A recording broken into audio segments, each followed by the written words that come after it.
Going into the fourth quarter, we're a little more optimistic than we have been for some period of time because of the three factors I'd mentioned before, that being the seasonality of the marketplace, valuation levels, and investor sentiment.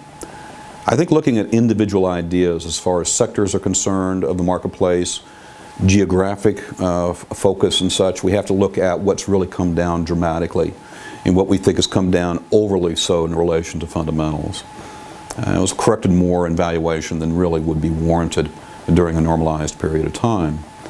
And I really think that certain markets in Europe, for example, look very undervalued. The German market now, for example, is priced at a 20% discount, according again to our friends at NDR, this Ned Davis Research. It priced at about a 20% discount to its normalized valuation level going back over the last 20-year period of time.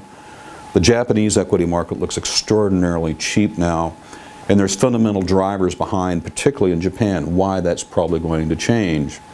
Premier Abe is probably going to be moving into more of a monetary policy where things are going to be much more productive for Japan as we move forward. And we think global GDP in general is probably going to show some degree of uptick after the first of the year. So we're suggesting declines. Look at the developed markets outside the United States, not necessarily the emerging markets at this time, but the developed markets outside the United States as an area that if we're right, that we see some degree of rebound on the upside in equity markets.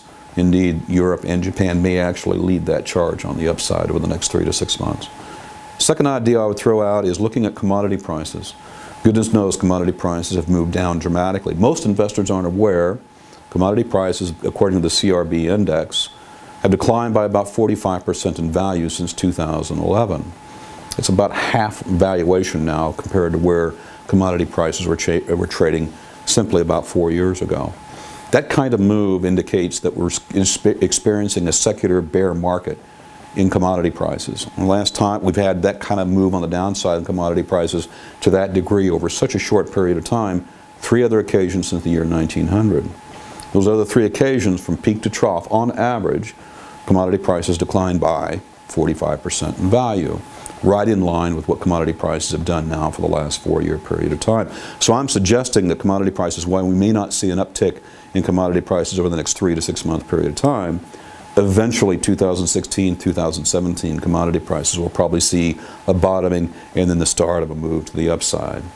So we're suggesting to clients, look at high quality, very high quality ideas that play nicely into the commodity cycle.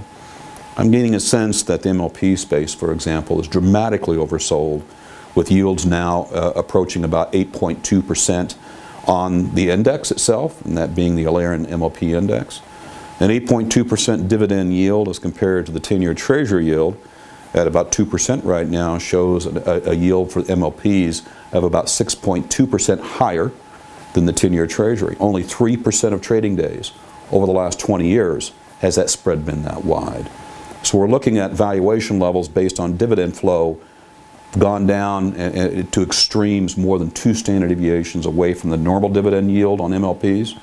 And we're suggesting to clients working through with your wealth advisors to think about the idea of infusing MLP exposure in your portfolio. Again, high quality, but infusing MLPs within your portfolio.